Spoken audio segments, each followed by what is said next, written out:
Okay, so now we're waiting. I almost said Uber. The Waymo's been called. The Waymo is 4 minutes away, according to this. Okay, yes. And we're standing outside. We're waiting for a Waymo pickup. But while we wait for it to come pick up, a couple questions I had about just the process of ordering it. And Sure. stuff. Yes. One, when it arrives, do you have a certain amount? Like, what happens if you don't get in it? You have 5 minutes to get into it. So it arrives, and you actually unlock it from the app itself. Oh, okay. There's a button that you press. Very cool. And it'll stay for 5 minutes before it drives off again. Okay.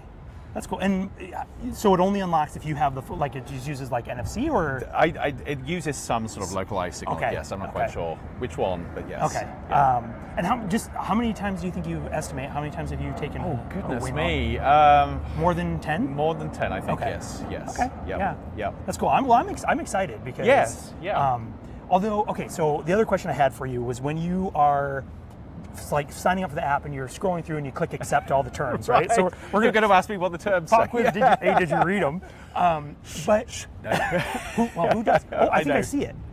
It's is that ours? It is, yes. It's going all around the houses. Oh my. Yes, so it's Okay. it's just gone around the corner there, and it's going to come round and which then is come good back because here. this is Yes. gated off and with a chain. So here's Yes. another question I have, Yes. just kind of in general, is does it say what happens if there is an issue, an accident, or a situation that would require intervention? So I don't know whether it does in the terms. It probably does, but you'll see when you get in the car, there's a way of actually calling up a real person. Okay. So if it gets into any situation, you've got that sort of help button there. Okay. And you hear sort of there are accounts of people doing that. Yeah, sure. And they're pretty responsive, so they can actually take control over the car. They can Like sort a remote. That's right. Driver They can intervene. engage with other services around. Okay. But the other interesting thing about that is Waymo actually work with emergency services, with police, fire, and others, so that they know both how to respond to a car, but they can actually engage both with the car and with Waymo personnel. Yeah, fantastic. Yeah. Fantastic. Oh, yep, I see we go. it. Yes. Let me see if I can flip this thing around. I see it coming. Gingerly coming through the car. Yeah, making it through the lot. Yes. Here the Waymo comes. Let's see if we can. That's probably just going to stop down here. A nice Jaguar for us. Yep. Yeah, so you'll see now it's here. I've got a little unlock button on the app. Oh, very cool. So we'll just go over and press unlock. There we go. Very Oh, good. actually, so now they're trying this beta thing where when you get close to it, it'll automatically unlock. So which is where all of the handles that's came cool. out. And it's got your name or your user handle at the top. I never noticed that before. Look at that. So this is personalized service. Very good. Yes. Now, can you ride Is anybody ride in the front? You can ride in the front. Do you want to now ride in the back? You're going to ride in. Yes, but you can. Can I go around to this side? All right, here we go. Okay, so you just missed it saying, "Good to see you, Andrew." All right. You got the mood music here. Oh yeah. So now, do you choose that? So that's the default, but you can get to choose whatever you want to listen to. So yeah, I'll let you do the honors to start ride. All right. So yeah, so we're in as you can see, we're in the Waymo back seat. There is nobody in front. There is the the empty seat. It's kind of cool. The moonroof open here. You can see the underside of the bank of all the LiDAR camera systems. Yes. Yeah. All right. So we have our touchscreen back here. Otherwise, we just hit start ride. Yeah. Start ride. Yes. Here we go. WP Carey School of Business. All right. Here we go. Arizona State University. And Please we're make off. sure your seatbelt is fastened. For any questions, press the call support button to speak with a rider support agent. Okay, first thing, which could be anxiety forming, it's going to take a left turn across traffic. Yep, so. which is something that at this particular street that, and there's a pedestrian crossing as we speak. Probably one of our fellow Sun Devils loaded up with caffeine for a day of class, but yeah, this is so. If I'm driving, I wouldn't take a left here. Yes, just because either. knowing how congested this can get during the semester. That's right. Yes. Yep. But it is interesting. So I mean, I have been, again, first time in the car, but I have been driving around. Yeah, that's a legitimate. Yep. No critiques on that left-hand turn. Right.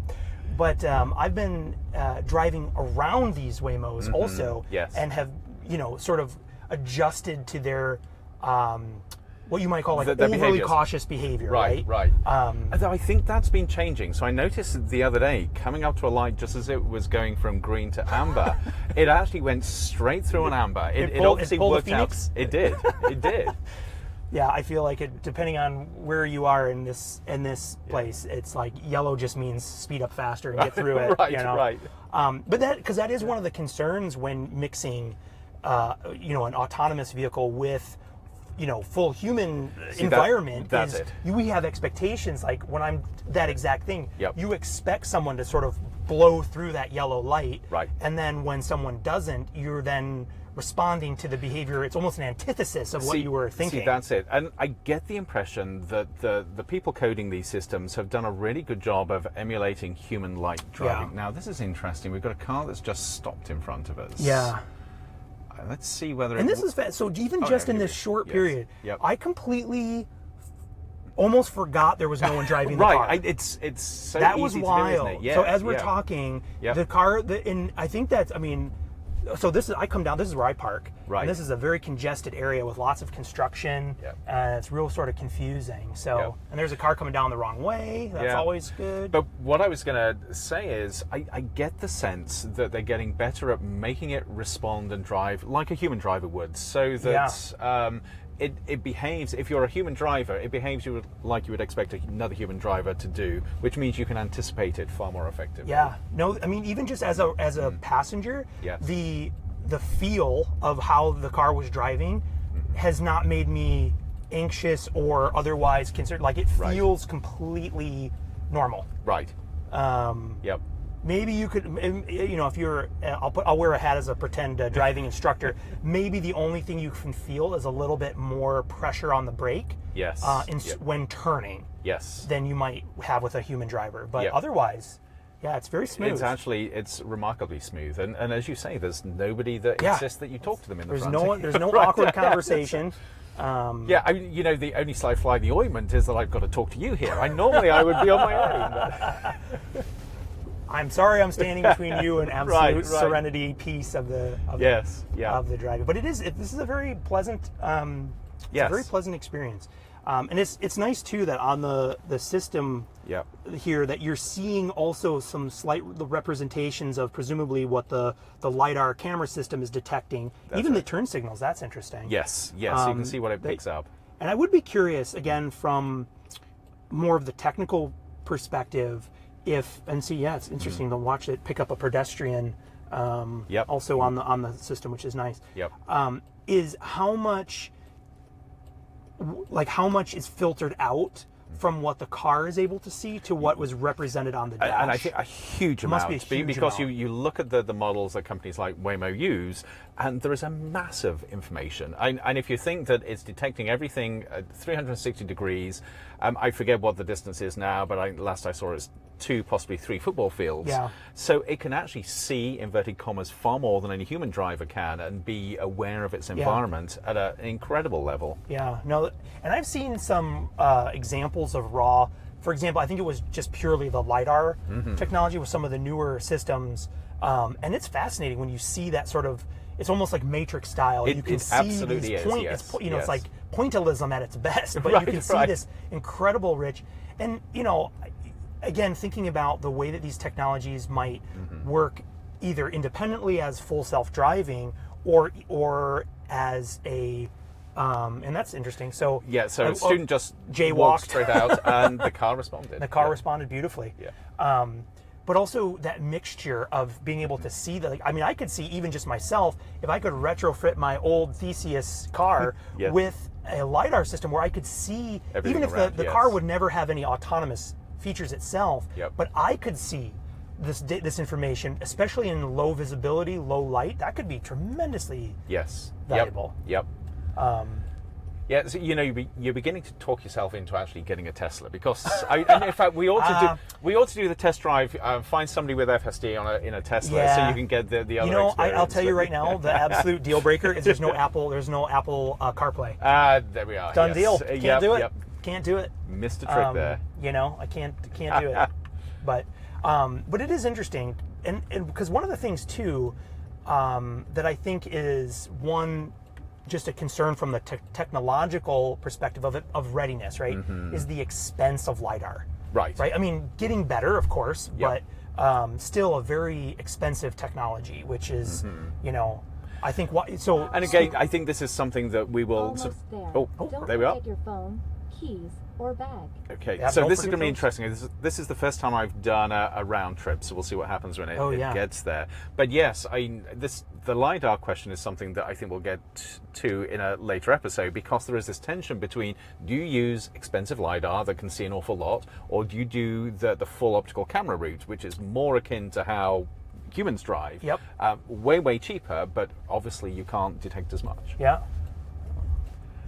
Okay, so this is where it's So dropping us. this is point A, and then Yes. it's supposed to.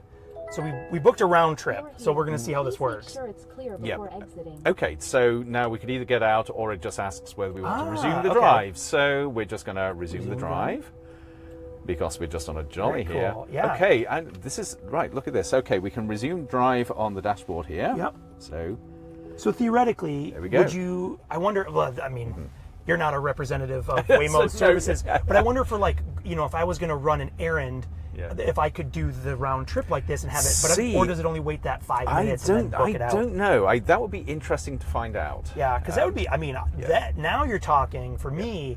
That would be a use case when I have to run to go pick up groceries or something. Yes. I would love to be able to call it and have it wait for me. Yes. So that I'm using. I don't have, because that would, for me, that would cause like frustration or even maybe to some level an anxiety, depending on Right, what it yes. was. But if I went there and then couldn't get one back, or I see. That's something the problem. like that, Yes. that would Yeah. be But if very, it just waited a few minutes for you, yeah. that makes a difference. Or if you could take it to an appointment, like a doctor's appointment or something, and have it wait, that could be amazingly Yes. cool. But yeah, we're like right now we're driving around part of the parking structures on the outside of them, which is a kind of a difficult area to drive because, and so far, yeah, this is very impressive in terms of what the Waymo is. And again, for me, I think the shock that I'm experiencing while riding in it is the fact that I keep forgetting there's no driver doing this. But this is a fascinating part of technologies like this. Until you experience it, it feels like sci-fi. Within a few minutes, it feels normal. It feels you very normal, normalize yeah. incredibly fast. Yep. And we'll wait to talk about the safety numbers Sure. when we get back. Yes. Right. Yeah, I'm curious if we'll come across another Waymo while driving in a right. Waymo, just to see if there's any Yes. Interaction. There, interaction. yes. But yeah, I mean, Yep. again, on the panel, it's nice to see, because I've noticed a few times, I don't know if it'll happen while we're looking, that it'll pick up also turn signals will highlight on That's the other right, vehicles. Yes. So it's really, there's one just there in front of us. Yeah. yep. Two in front of us.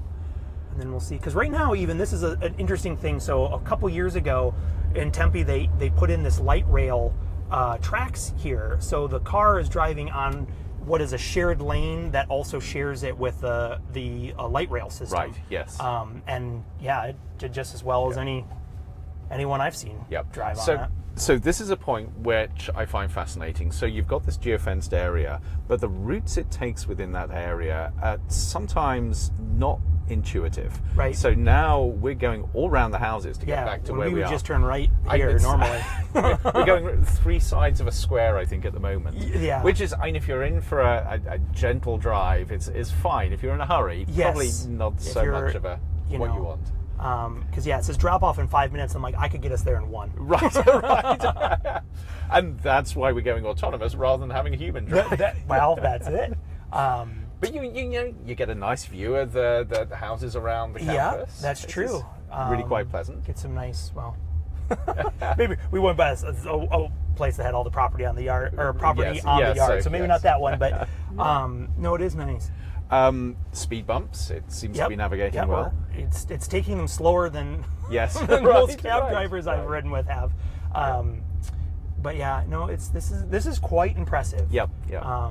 As well. So this point, would you do this again? 100%. Right. And to be honest, if this is also making me wish with even greater emphasis that their service reached as far south as where I Right, live. yes, Because this yeah. could be a great, because I mean, here's the thing. My commute is normally, and this is by no means anything unique, but my commute is roughly like 15 to 17 miles, and it takes me 45 minutes to an hour. Right.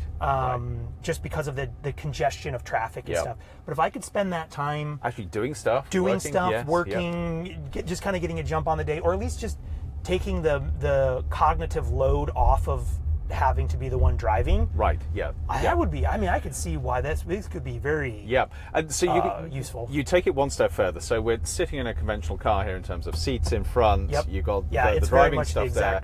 But you can imagine if you take all of that out, so you've just got the seats inside. Yep. And one of the things that fascinates me is I actually think it gives some people a sense of security knowing that there's a steering wheel there. So knowing that if necessary, a human could intervene. Yeah, and you can see, and also you can see the steering wheel moves, right? That's right. So you can see the adjustments, that the little micro adjustments that are being made by the, as if there was someone there. So I don't know what happens when you strip all of that out, whether there's another level of anxiety. If we were in this car and there was nothing there. Yeah, just a blank slate, or just like a, which, like what was unveiled at the Tesla Robotaxi, which I think you would envision, right, is it's just a container carriage, like a train where you can even have. That's exactly it. Yes. Two more that sort of like the captain's chairs reversed and looking back at us, where you could have. That's right. Yes. Yeah. Especially if you could book it yourself. That's right. But on the other hand, and it was you talking about sort of doing stuff in the car that made me think about this. So you strip out these seats in front of you.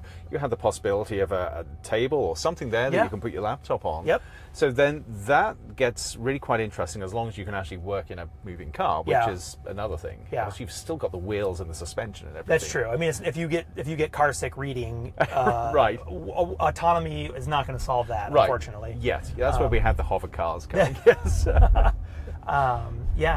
No, this is fantastic. Yeah. I'm really pleased, and like I said, I think the most surprising element of this ride for me was how the absence of a person driving is I almost forgot several times, even just in the short. And I think you find a lot of people saying this. The novelty wears away, and it's just a nice drive. Yep. And I suppose that would change. I mean, I know I was talking with a student a couple weeks ago, asking about their usage of Waymos, and this student had shared a story where, she was, I don't know what side it was she was on, but when it pulled up to drop her off, there was some kind of like stanchion or they something couldn't get there. out. Yes. And so but it was very quickly resolved by using the support feature. Yes. But I can't help think about the clip from the episode of Silicon Valley where the Jared character calls he's in it, and all of a sudden it gets rerouted somewhere else, and he's like, excuse me, Mr. Driverless Car? Right. And your drop-off. Check get your phone, keys, or bag. Okay, we won't forget our keys, phone, or bag. There we are. And back to entering the parking lot where we started this endeavor. Yep. But yeah, a nightmare scenario when sort of either somebody hacks the car and gets a mind of its own and takes you somewhere you really don't want to be. Yep, exactly. Well, I think I think that comes with part of the natural conversation around the infrastructure part is also the cybersecurity element, right? That's exactly it. Yes. What are the safeguards? What is the likelihood of whether it be a hijinks or a bad actor taking control of a remote vehicle? Yep. Okay, there we are. There we are. Back where we started. There we have it. Let's see, you got all your bits? Got all our bits. Still can't exit a car more gracefully, though, unfortunately. All right. Excellent. And there we are. And there we have it. First successful driving a Waymo trip. Yep. So do you know what happens? So we finished our voyage here. And there it goes. Yep. So presumably, if it's not en route to then pick up another person, do you know what happens to them? From what I've been able to see, it finds a quiet parking spot and just sits there until somebody calls it. Okay. Yeah. So where we live, we actually have Waymos hanging out around the corner. It's it's where all it's like the Waymo gang. meetup place. Yeah. Yes. That's really cool though. So and presumably those are predetermined hangout zones. So I don't know, but I guess so. Yeah. Interesting. Yes. Yeah. Yep. Very cool. Okay, back to the studio. Well, first Waymo trip I think was a smashing success. Yes. Excellent. So all right, well we can burn some rubber and get back to the podcast studio. Oh, I like it.